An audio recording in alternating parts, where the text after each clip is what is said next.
أعوذ بالله من الشيطان الرجيم بسم الله الرحمن الرحيم. Urwa bin Zubair, anak beliau, menceritakan, di tubuh ayahku Zubair ada 13 luka sabetan pedang. Salah satunya di pundaknya, dan itu semua karena berperang. Luka itu saking dalamnya, sabetan pedang yang dipukul ke badannya membuat lubang. Ada sabetan pedang itu lubang, dan aku bisa memasukkan jariku ke dalam luka itu. 2 sabetan pedang yang sangat dalam, ada 3 ya, 2 didapatkan di perang Badar, dan 1 lagi di perang Yarmuk. Jadi ini sabetan pedang yang didapat di pundaknya, karena Zubair punya ciri khas. Kalau berperang itu, begitu berhadapan sama musuh, tinggal tunggu instruksi. Panglima perang yang mengatakan Allahu Akbar, dia paling depan, paling pertama menyerang, gitu kan. Selalu di depan, tidak pernah terakhir, tidak pernah di tengah-tengah, selalu awal.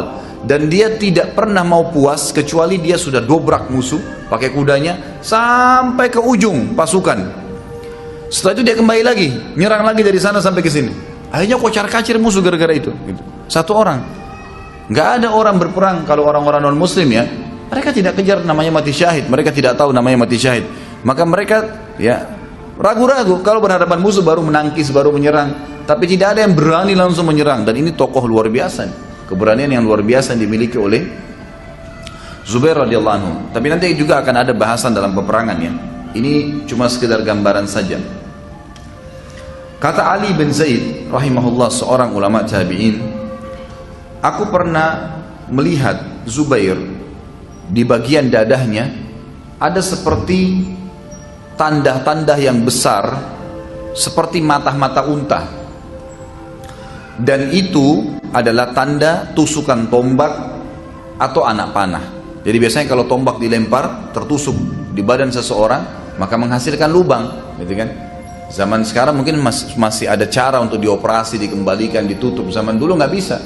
Jadi tombak ya sudah ditutup sampai darahnya berhenti, kering sendiri, ya sudah, berarti jadi berbekas, gitu kan. Di dada Zubair ditemukan banyak sekali ya, waktu beliau terbuka bagian bajunya, karena zaman dulu orang menggunakan izar dan rida ya, seperti baju ihram. Jadi bagian atas itu cuma dililit-lilit saja, biasanya begitu. Maka ada kelihatan lubang-lubang tersebut, dan itu adalah bekas tombak atau anak panah. Dan beliau tetap tidak pernah mengeluhkan kepada orang lain. Dan ini masuk dalam substansial bahasan bagaimana kesabaran dia dalam menerima apapun yang diterima dari jalan Allah subhanahu wa ta'ala. Zubair termasuk orang yang hijrah di Habasyah. Dan Habasyah ini adalah Ethiopia tentunya. Di awal-awal Islam, kaum muslimin banyak disiksa oleh orang-orang kafir Quraisy, bagaimana kita tahu, sampai Allah subhanahu wa ta'ala mengizinkan melalui lisan Nabi Muhammad sallallahu alaihi wasallam untuk hijrah ke Habasyah. Hijrah ke Habasyah. Maka hijrahlah sahabat-sahabat Nabi, dan diantaranya adalah Zubair bin Awam. Dan ini ada fadilah sendiri, karena orang yang hijrah itu punya pahala ya, hijrah itu ibadah. Dan Zubair termasuk sama dengan Uthman bin Affan, hijrah ke Habasyah dan ke Madinah. Jadi 2 pahala hijrah yang mereka dapatkan. Pada saat sahabat tinggal di Ethiopia, di Habasyah ini, Najasyi, raja mereka pada saat itu, yang akhirnya masuk Islam di tangan Ja'far bin Abi Thalib. Dan ada hukum sendiri di sini. Najasyi pada saat masuk Islam didengar oleh para pendeta-pendeta dan pastor, dan mereka pada saat itu sudah mengatakan Isa anak Tuhan. Maka mereka pun berusaha menggulingkan Najasyi.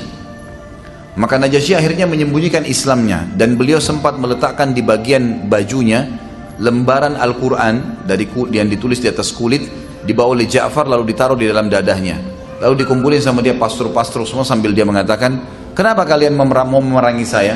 Kata mereka, engkau telah berkhianat wahai raja. Engkau telah mengubah keyakinan kami bahwasanya Isa itu anak Tuhan, gitu kan.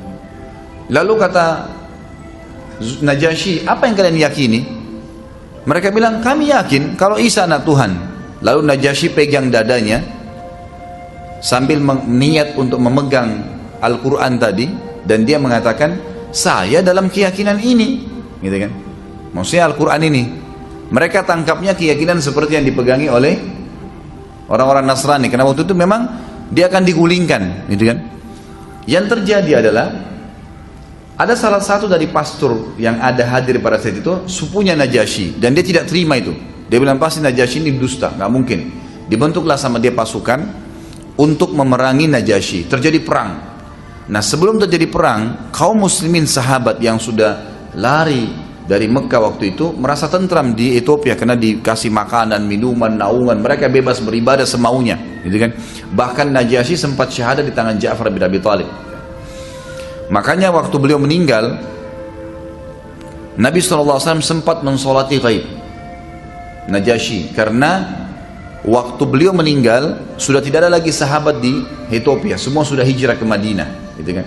Maka Nabi SAW mensolati ghaib, dan ini juga sebuah hukum sendiri, bahwasanya solat ghaib itu dikerjakan bagi orang yang tidak ada ya, muslimin yang lain mensolatinya.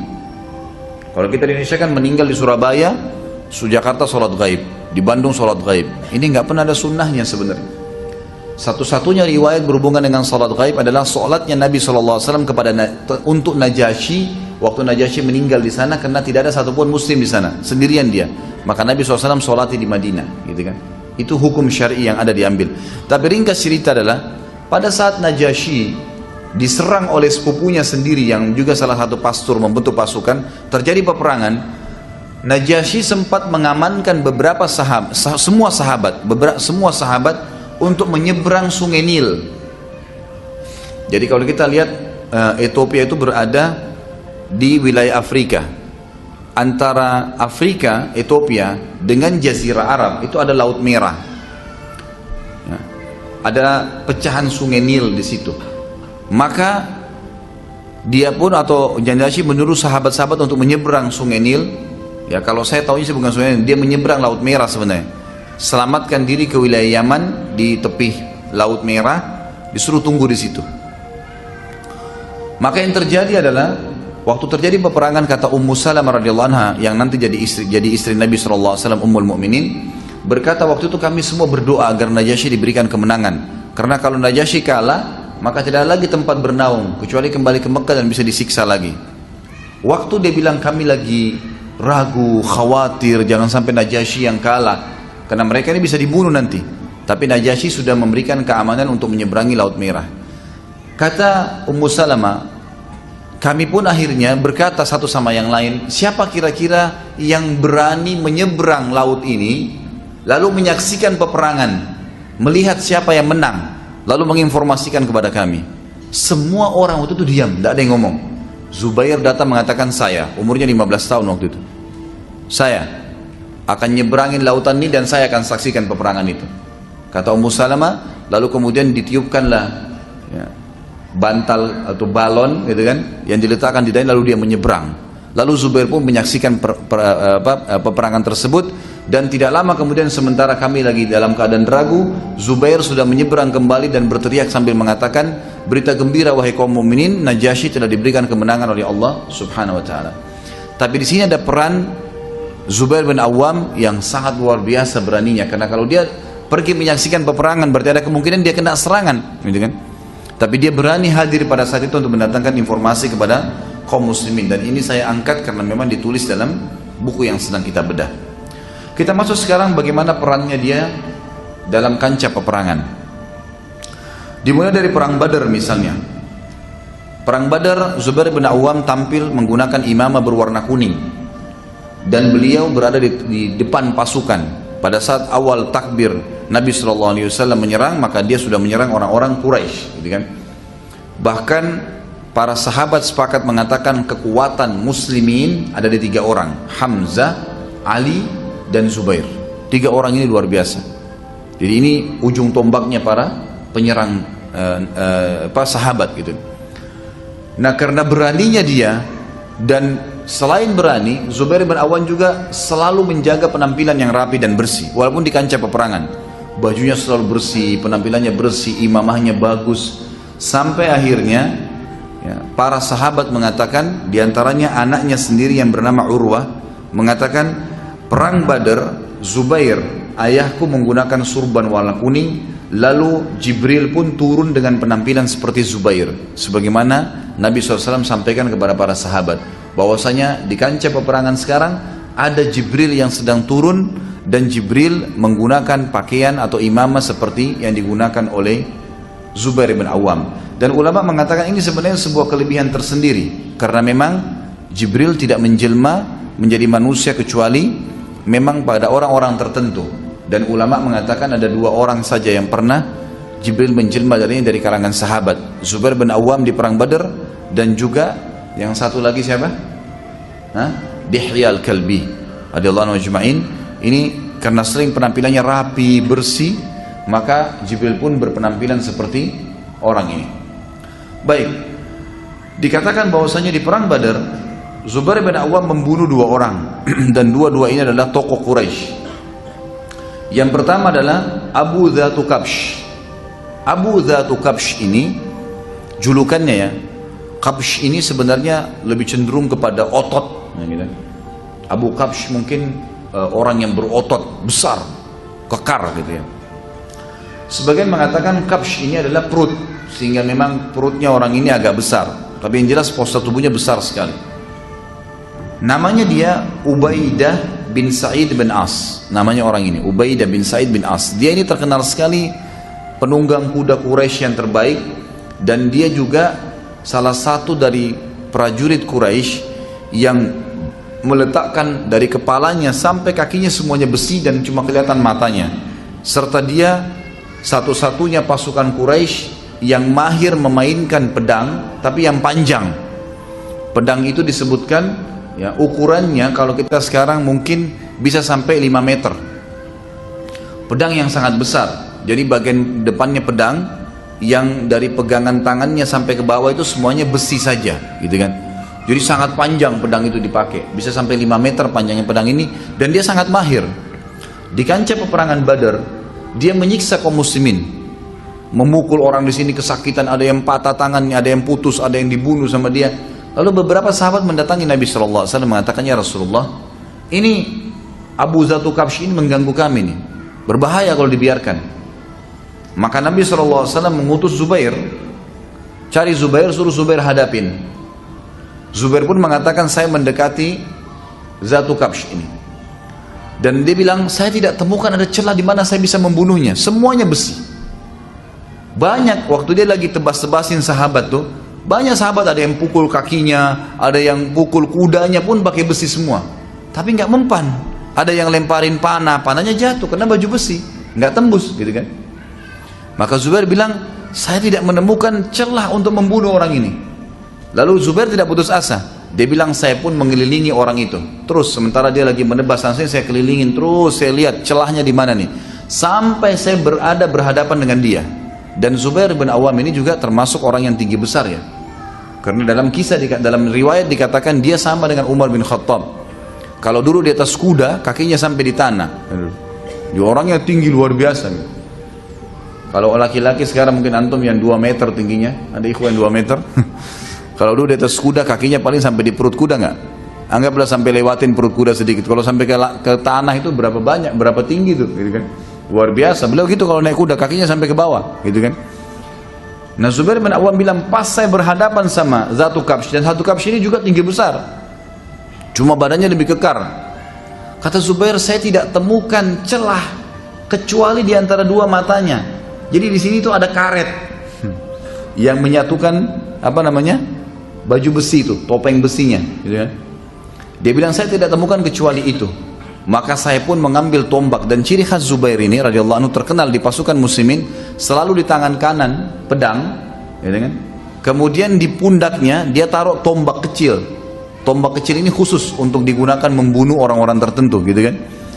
Dia menaruh pedangnya dan dia ambil tombak kecil itu. Dia bilang, lalu saya bertakbir sambil melemparkan niat membunuhnya sebagaimana perintah Nabi SAW, dan saya melempar tepat kena di karet itu sehingga tembus sampai ke belakang kepalanya.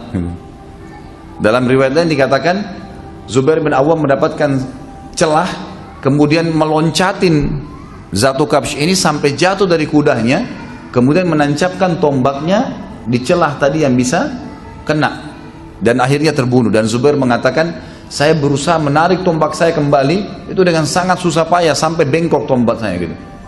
Tapi perannya adalah di sini di kancah peperangan membunuh musuh, gitu kan? Membunuh musuh. Tentu dalam Islam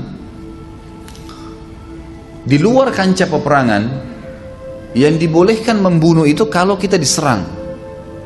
Misal ada perampok, ada pencuri, membela diri itu lain, itu boleh. Selain ini nggak boleh, gitu kan? Kalau pribadi, kalau pemerintah tentu boleh kalau kisas kan. Kalau pribadi nggak boleh kecuali membela diri. Tapi kalau di kancah peperangan berbeda nih. Berbeda, gitu kan? Di perang Badar, Nabi SAW sempat mengambil pedang dan berkata, siapa yang memberikan haknya Allah dan Rasulnya pedang ini? Maka Hamzah mengatakan, saya Rasulullah. Nabi SAW tarik. Nabi mengatakan lagi, siapa yang memberikan haknya Allah dan Rasulnya pedang ini? Maka Ali mengatakan, saya Rasulullah. Nabi tarik. Hamzah dan Ali, dua pejuang besarnya muslimin, ditolak. Paman dan sepupu Nabi, gitu kan? Selama ini terkenal keberaniannya. Nabi tetap tarik. Lalu Nabi mengatakan, siapa yang memberikan hak pedang ini Allah dan pedang haknya Allah Rasulnya pedang ini? Maka Mikdad ini terkenal, ya. Dia satu orang dihitung sama dengan 1000 kekuatan laki-laki, sama dengan Zubair bin Awam. Nanti ada bahasan di Mikdad. Tapi Zubair bin Awam juga salah satu dari orang yang dihitung 1000 kekuatan oleh Umar bin Khattab. Nanti akan kita sebutkan riwayatnya. Maka Nabi SAW tarik. Lalu Abu Dujana radhiyallahu Syammah, ya, yang terkenal, beliau mengatakan, ya Rasulullah, dia tanya, apa haknya Allah dan Rasul di pedang itu? Maka kata Nabi SAW, engkau mengambil dan engkau memerangi, menggunakan, melawan musuh Allah sampai pedang ini bengkok.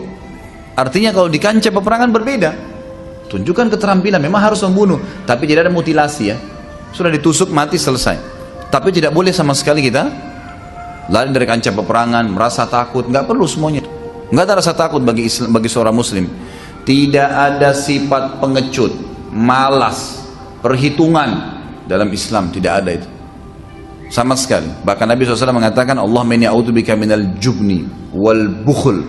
Ya Allah, jauhkan kami dari sifat pengecut dan perhitungan, bakhil, pelit, gitu kan, di jalan Allah SWT. Ini tidak boleh ada. Tidak ada pengecut dalam Islam. Tapi kita merendah di luar kancah peperangan, kita merendah. Siapa yang tawadhu, ya, kepada Allah di jalan Allah, Allah akan angkat derajatnya, merendah, tidak sombong, ya, di luar. Tapi dalam kancah peperangan lain.